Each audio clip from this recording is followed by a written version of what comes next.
So our next presenter, as Lance mentioned a moment ago, is from Recorded Future, our morning gold sponsor. We don't just invite people along and go talk about something. We do have a chat with them and discuss topics. And James and I had a Teams call a few weeks ago to chat about what he might speak about. And the answer we found was the dark web. So, James, the stage is yours.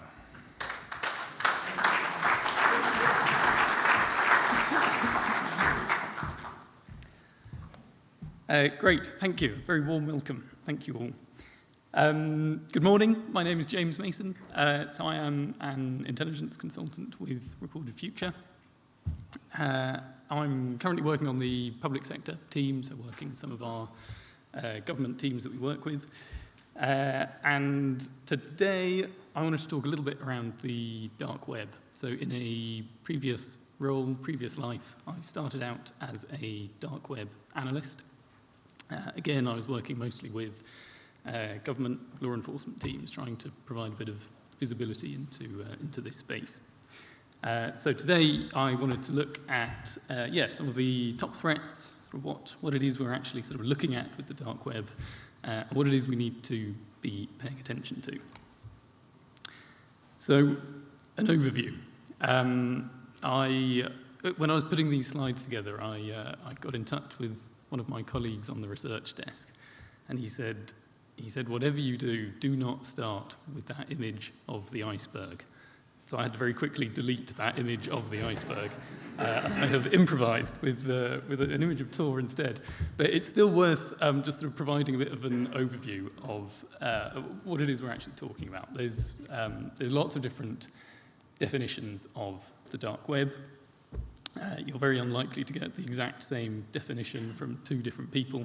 The boundaries are pretty fluid in this space. For me, it is much more a question of the community, the actual ecosystem, rather than trying to apply actual boundaries to what technically constitutes the dark web. But in general, when we're looking at, if we look at the web as a whole, we can generally split it into surface web. So this will be just anything indexed by your standard search engines, Google, Bing, Firefox, whatever you use. Anything that's publicly accessible, publicly available. That's our surface web. Below that, we have deep web. So this is where we have vast troves of data, information. Not by any means malicious. It's just more hidden from view. It's not publicly accessible. It's not going to be indexed by your standard search engines. And then a subset of that deep web is the dark web, which is what we're more interested in today. And this is where we do see a lot of malicious activity taking place, lots of communication between threat actors, illicit trade. It's also worth noting it's not exclusively used for malicious purposes. Not everything on the dark web is bad. There are some perfectly legitimate use cases.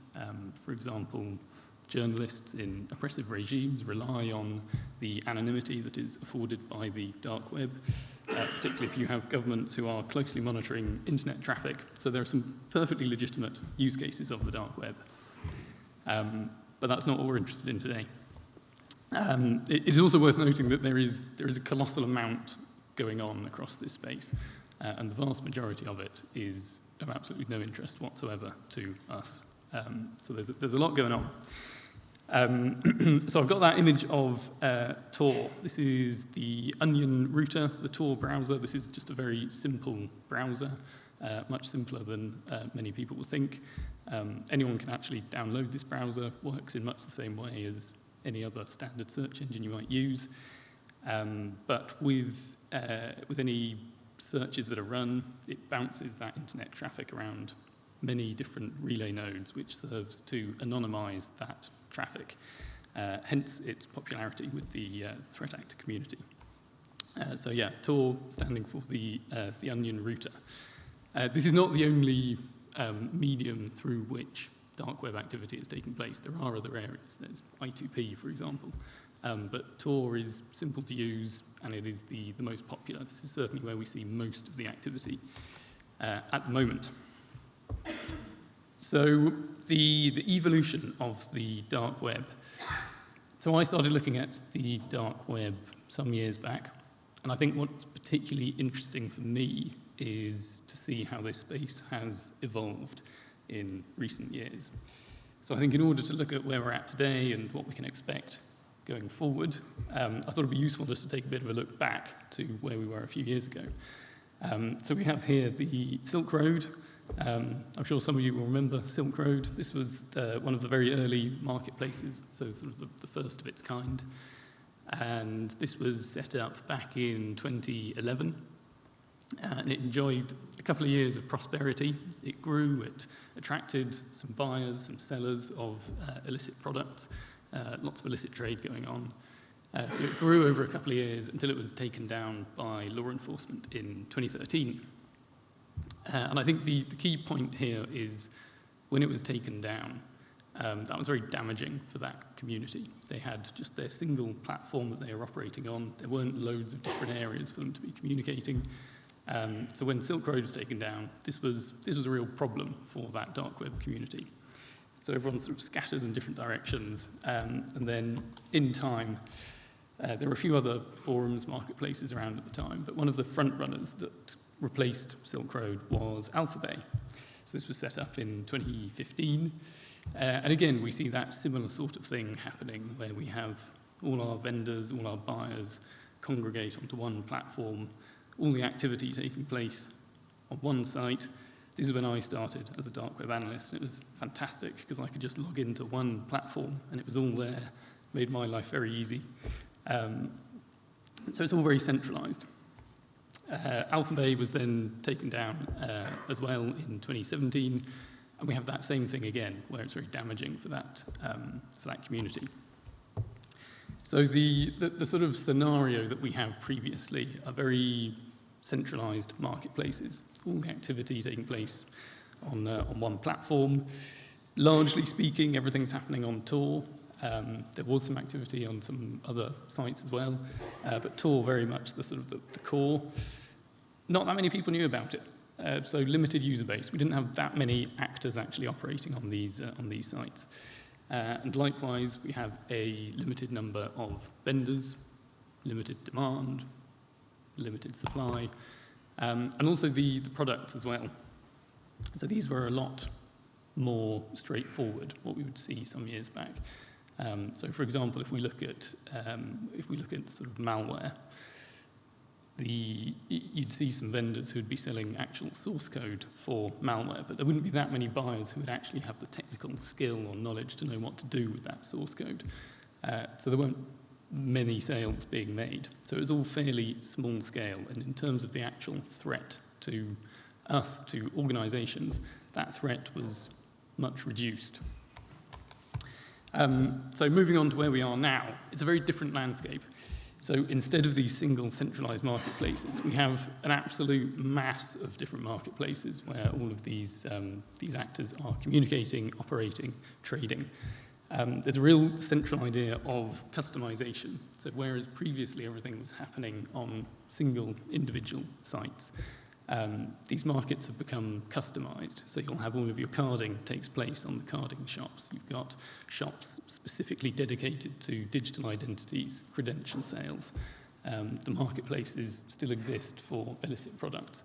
But this real sense of dividing, spreading, and as we split everything up, this whole community becomes a lot more resilient.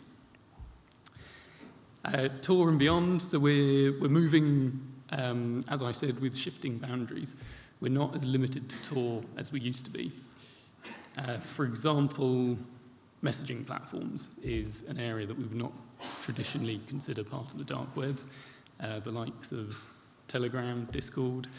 But this is where we're seeing a lot of activity here. And as we expand into all these different areas, the actual user base increases with it. So there's plenty of users already active on those platforms, and they get swallowed into this community.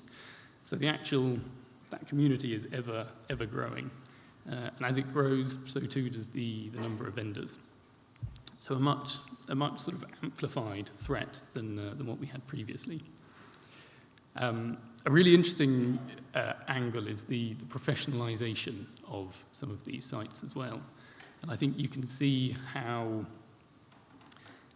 a lot of what we see on the dark web very much reflects what happens in the real world, where, for example, on some of these marketplaces and forums, there's a real big focus on customer service and making sure that their user interfaces are up to scratch. So they're forever trying to reach out to their buyers, their customers, trying to just sort of improve their services. So it has the feel of a real sort of business operation across some of these sites, which is just a very interesting reflection.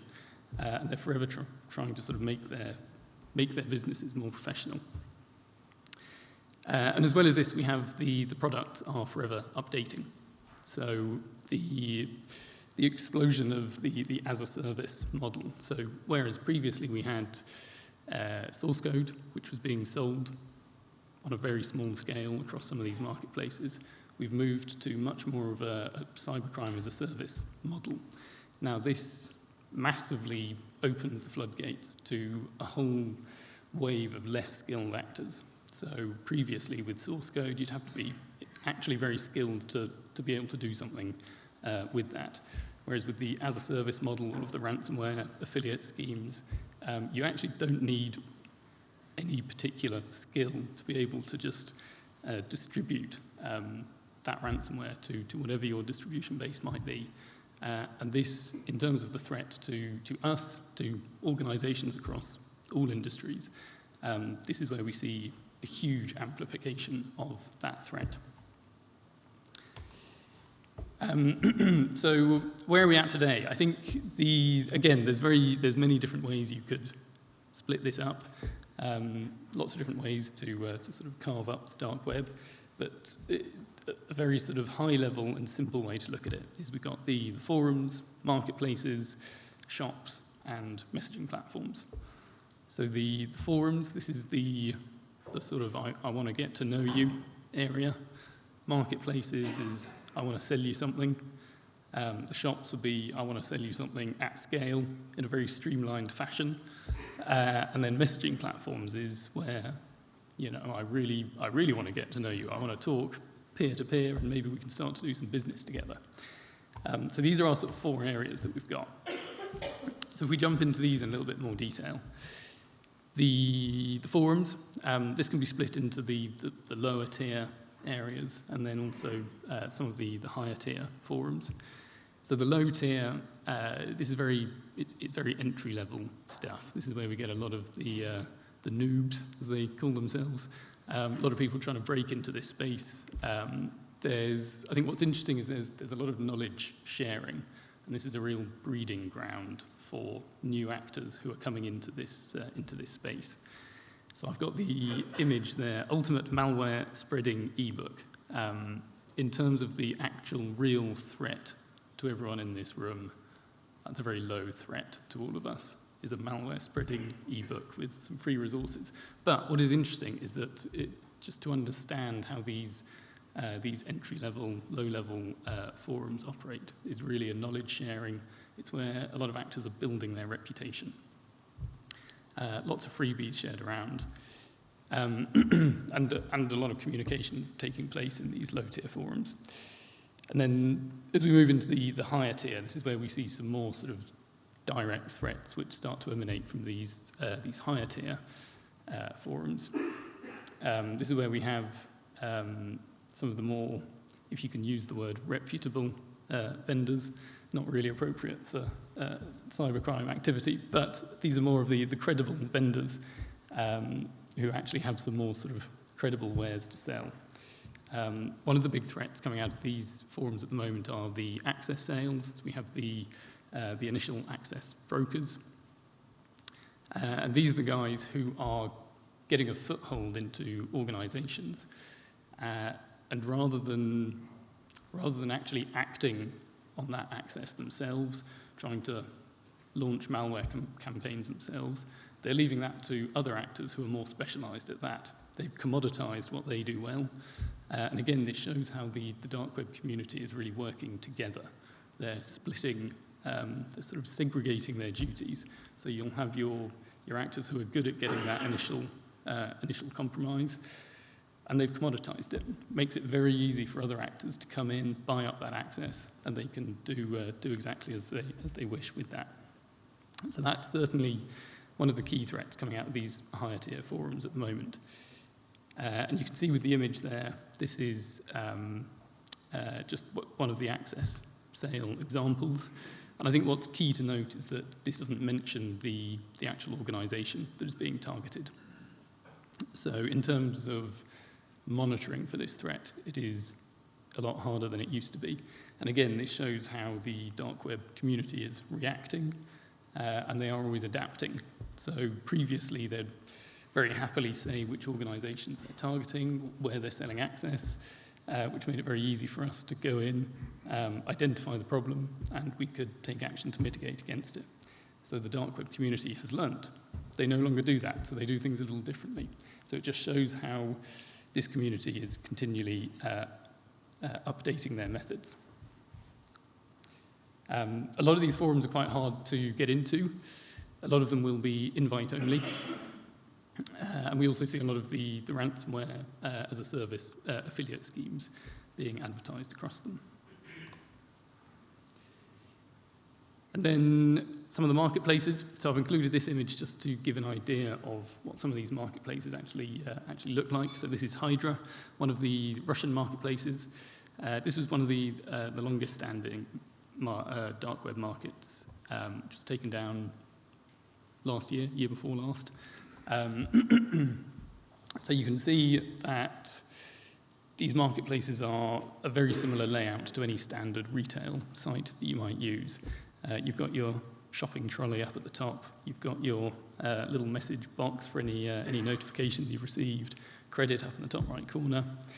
And you can see those three listings we've got there. These are all drugs-based. So the marketplaces, typically, this is where we see the actual sort of more tangible products being bought and sold. So drugs, data, tools, services, and counterfeits. I think a real key point on here is how this is all very much reputation-based. So given everyone's acting with anonymity across this space, the idea of reputation is very key. So you can see all of these three listings. They've got 5-star rating down on that right-hand side. So whenever sales are made, there's always feedback left, and any bad vendors, people will flag them. So this idea of reputation very central across these marketplaces. And then the shops. So this is where we see the automated shops. This here is an example of Russian market. This is one of the markets where we have InfoStealer malware. So InfoStealer malware, which goes and grabs everything that's sitting in your browser, all of your cookies, all of your login data for different platforms, pulls all of this together, packages it up as a digital identity, which will then wind up on sites like Russian Market or 2EasyShop would be another one. This allows other threat actors to come along and simply buy that digital identity.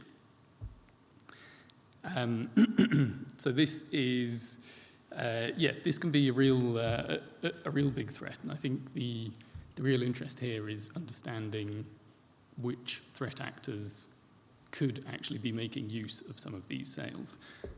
So absolutely, although the APT nation-state actors, I know that they're not going to be having loud and obvious accounts on some of these sites, so you're not going to know exactly who the nation-state actors are, but absolutely they have a presence on some of these sites. And this can be a very, very easy way for some really very high-level actors to make use of what's being sold on the dark web. This can give them an initial foothold into organizations that they are looking to target. And this can be, for a nation-state actor, an extremely low-cost and easy way to get access to an organization. So one of the key ideas with these shops is just the automation of it. So the malware is pulling all of this data in. There's no actual interaction with the vendor, simply an automated shop. You hit buy, you transfer your cryptocurrency, and you've got that data. So it's super quick, much quicker than it used to be when we were doing everything through the individual marketplaces, when you'd actually have to engage with a vendor who'd have to manually hit send. It was a much slower process, but this has really streamlined that process. And I think with these shops, we tend to have the administrators of these shops, and their function really is just to keep that shop going, keep it up and running, work on that user interface. Very rarely are they actually controlling the InfoStealer variants.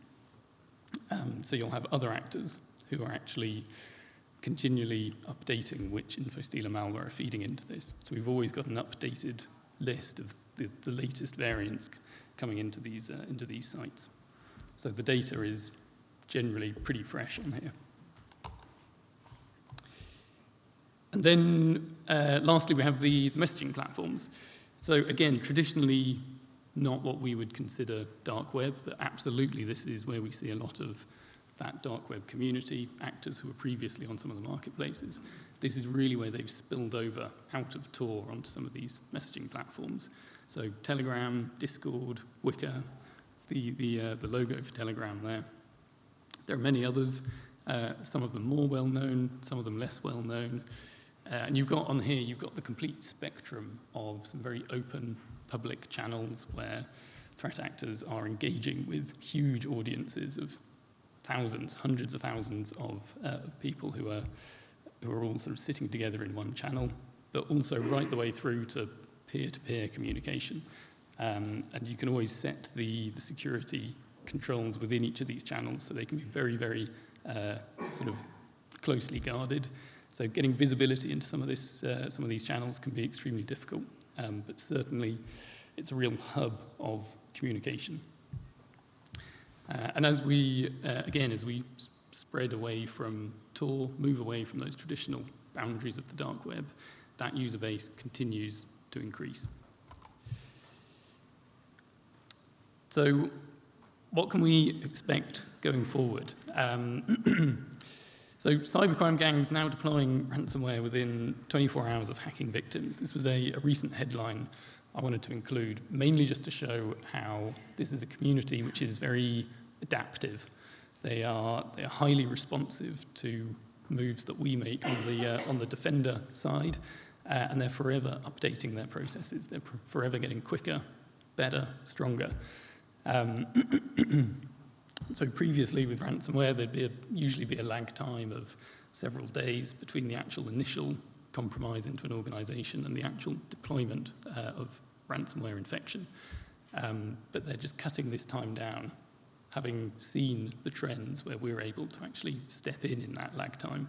And whereas previously we could start to detect and disrupt that activity, they've narrowed that time down, again, making it harder for us to be able to do that. So this is a highly adaptive community. So I think the key point here really is that the dark web is adapting. It's vastly changed from where it was 6-7 years ago when I first started looking at it. And absolutely, it will continue to evolve.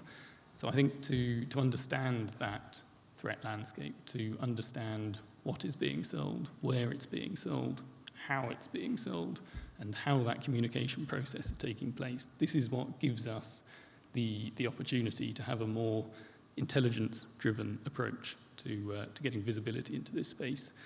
And this is a community which is getting wiser, stronger, more resilient. I've got the image of I2P there, so I know currently Tor remains the most sort of popular area for dark web activity. I2P, the Invisible Internet Project, this is considerably more complex to use, but increasingly we're seeing a lot of threat actors who will, when they're advertising links to their sites, they will put a link both for Tor and now also for I2P. So I think this really shows how some of these threat actors are getting wiser, they're getting more adventurous, and those boundaries are continuing to change. That's me done. If you have any questions, I will be at the bar later on.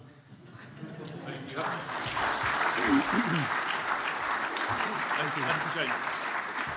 And if anyone does have any live questions now, we do have a few minutes before moving on. So if anyone does have a question, please shout. Chris. There's been a lot of intelligence published recently. You touched on this, but just to threat actors are moving away from the dark web onto using encrypted chat apps due to just the risk of operating in the dark web. Is the dark web becoming less relevant now in favour of that new way of running those markets on those applications? What's your thoughts on that? That's a very good question. I'll repeat the question for anyone who didn't hear it. So the question was around the encrypted chat apps and to ask the question of whether the dark web itself is becoming less relevant in favour of some of these encrypted chat apps. And I would say, I think with the encrypted chat apps, I think that sort of strengthens the argument that these boundaries are changing and that the community is getting a lot more creative and they're getting a little bit wiser. Tor really is very easy to use. You literally download a browser and as long as you know the actual site that you're looking for, it's not, it's something you need to know. It's usually a sort of string of letters and numbers with .onion at the end. So you need to know what you're looking for, but apart from that, it's very simple to use. But I think with these encrypted chat apps, it just adds that sort of extra layer of complexity. And I think the fact that actors are absolutely starting to use these more really just goes to show that they are getting a little bit wiser, they are becoming more creative, and they are starting to move around a bit more. I think the relevance of the dark web is still very much there. I think it remains a hub of communication. I think it remains a breeding ground where this threat continues to sort of renew itself, revitalise itself. There's a lot of shared information there. And I think the sort of newfound resilience that we have in the dark web, whereas we see, every month or so now, we'll see a law enforcement takedown of this site, that site, this shop. But actually, that's having very little impact on the community at the moment. Certainly, it's a good thing. I don't think that should stop, but the impact is much reduced. So I think certainly the threat is still there. But I think as these threat actors move across a much wider array of different platforms, I think that is part of the strategy. It makes it a lot harder for us to keep tabs on it, harder to keep that visibility in this space. So the number of exit scams and things that have been appearing on the dark web, it's not just the law enforcement agencies, it's actually the people using it. That's become a financial risk to the people who are threat actors who want to operate there. And that seems to move people away from it as well. So it's not just that law enforcement aspect of it. Would you agree with that? Yeah, I think the exit scams is that's something I didn't touch on, but it's a real sort of mixing pot within this within the dark web space. So everyone is essentially financially driven in this space for the most part, and that means that you have a lot of threat actors targeting organisations. You have a lot of threat actors targeting threat actors because there's a lot of cryptocurrency knocking around on some of these sites. So the exit scams are a huge concern, absolutely, within this space. And I think that is absolutely the case, that exit scams and scammers within the community has driven that community to start dispersing further. But again, it all comes down to that question of trust, and it's that sort of continual, I think that's sort of the continual Achilles heel of this dark web community, is they actually don't have a very good way of really being able to trust one another. They very rarely know the actual physical identities of who they're engaging with. There's plenty of actors who will spin up a marketplace or a site and build it up. You'll have lots of cryptocurrency sitting in escrow, and that will all then be taken away as they carry out the exit scam.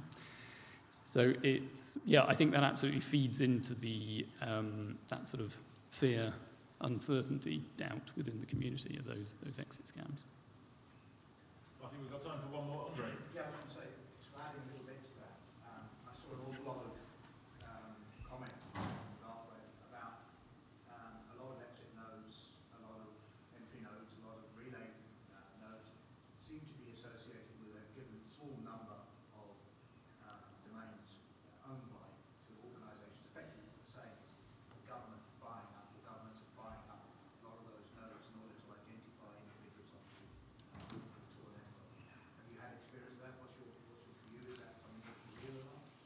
So I have, yes, I've also sort of read around it. Personal experience of it, I can't say I've had any sort of personal experience or sort of awareness of that sort of happening in action. But yeah, I think that's a very sort of a likely step. And I think as we start to do that, I think the big one of the big things that I've seen just over the last few years with threat actors using Tor is they're increasingly wary of using Tor. So yes, it provides a layer of anonymity, but I think whereas previously, I think probably the vast majority of threat actors assumed it gave you as good as absolute anonymity, whereas I think now that opinion has changed, and everyone is aware that it doesn't give you that absolute anonymity. And I think as governments, law enforcement start to take these sorts of actions, that is increasingly going to be the case. So, but there are, there's additional steps that they can take. There's lots of advice around using your VPN in connection with dark web. So they're just forever tweaking to get wise to these steps. James, thank you very much indeed. Thank you.